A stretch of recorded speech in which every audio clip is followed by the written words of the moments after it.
take the dogs. So, Matthew chapter 14, verse 34. And when they had crossed over, they came to the land of Gennesaret. And when the men of that place recognized him, they sent around to all the region and brought to him all who were sick, and implored him that they might only touch the fringe of his garment, and as many as touched it were made well. Likely they heard about this from other people. You know about this account of the woman who touched the hem of his garment, the fringe of his garment. And so we have this dynamic of people knew how to touch Jesus. People knew how to interact with him. This is following the walking on the water. This is following the parables. This is following John the Baptizer and the 5,000. Now, if you remember in chapter 13, Jesus spoke in parables because he wanted to hide from those who were just walking in soulish thinking the message of the kingdom, and he wanted those who were actually tapped in with their spirits to hear what the Spirit was saying to the church. And so those people who came, it had been open to them who he was, that he was the Messiah. And they knew that Jesus was willing to not just teach and preach and confess, but also to heal and deliver.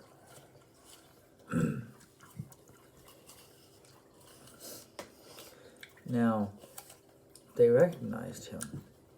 It's like, this is that man that fed the 5,000. This is that man that taught the parables. This is the man that threw out all those demons.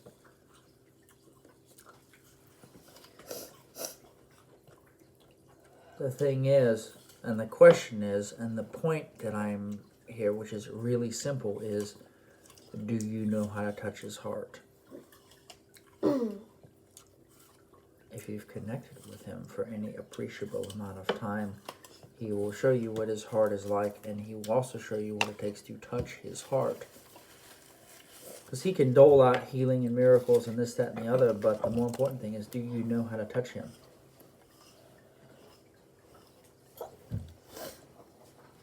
I can give you a present. Just because I gave you a present doesn't mean I gave you my heart. Jesus is here giving his heart in response to the great need.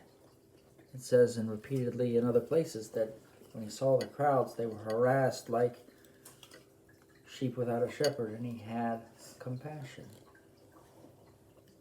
And what is passion?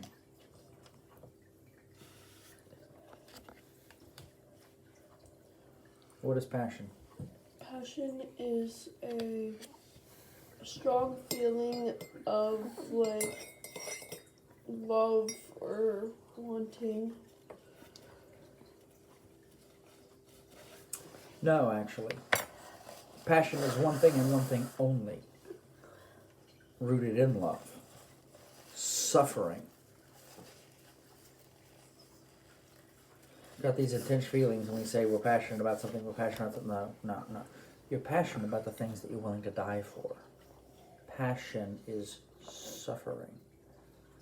Therefore, compassion, compasseo, Latin, come together with, groups together, passeo, I suffer. So, to suffer with people. When you have compassion, you're willing to take on their issues as your own, to own their problems as your own, and to work with them to arrive at a solution. Jesus had compassion.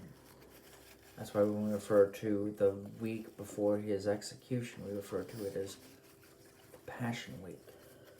Triumphal entry in Jerusalem, the Last Supper, the Garden of Gethsemane, he was suffering. We oftentimes will just throw the word, you're passionate around, and we won't take the full meaning. We'll talk about, they overcame the dragon by the blood of the Lamb and the word of the testimony.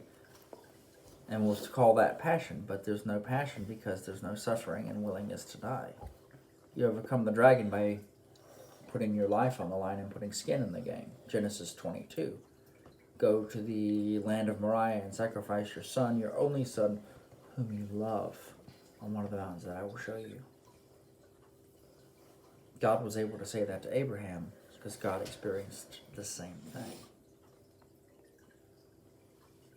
He knew what it was like.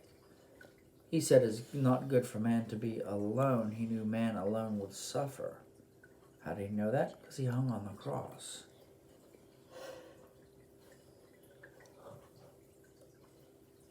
We understand what it's like to actually go through something that is painful on behalf of somebody or with somebody. Then we can unlock the power of God like nothing else.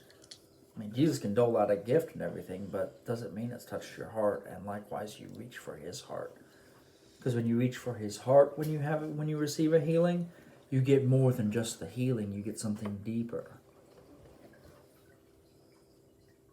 You get a transformation that the devil himself cannot put out. There's a fire that gets put into you, and you want to minister that love and that compassion to others.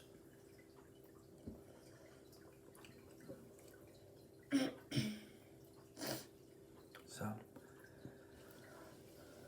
to you who fear my name, the Son of Righteousness will rise with healing in his wings. It's one of the names for Jesus, the Son of Righteousness. Do you have anything to add, my dear? Thank you. So, brief thoughts. Very brief thoughts. Things to ponder. You can have the healing without touching his heart. He'll dole out a gift. The question is, do you want the deeper thing beyond the gift? Do you want to extend that to the giver? That's how we link up and deepen the relationship. So when Jesus says, a wicked and adulterous generation seeks for a miraculous sign, he was referring to the Pharisees who were not interested in the heart. They were just interested in him doing a whiz-bang magic trick. They're interested in prestidigitation, sleight of hand.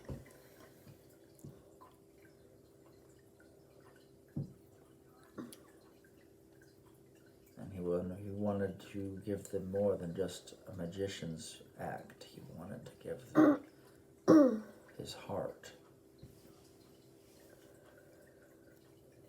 The only reason he was able to call the Pharisees you brood of vipers is because he was willing to suffer and die for them. That's a good point. He was not just callous towards them, he had compassion for the Pharisees and the Sadducees. Yeah, he probably used that strong language because they were so deceived and so sure they were okay that he was trying to shock them. He really did use it for shock value to try to get them to understand the absolutely desperate place they were in because they didn't get it. And he was invested in their transformation. Right. Because it says God is willing that none should perish, but all should come to repentance. Right. He was invested in the transformation of the Pharisees, as many as would come. And some of the Pharisees did come. Nicodemus, John 3 and John 8. Sure. Powerful example of a transformation. Gamaliel in the book of Acts, powerful transformation. Because he was willing to put skin in the game and invest in the Pharisees. He had the authority to say, you brood of vipers. Scribes, Pharisees, hypocrites, get rid of your hypocritical acting.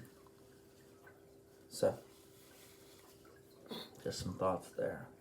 And we'll cover some of that more as we get into his further interaction with the Pharisees and the Sadducees. Love you guys. And love you all online. Be blessed.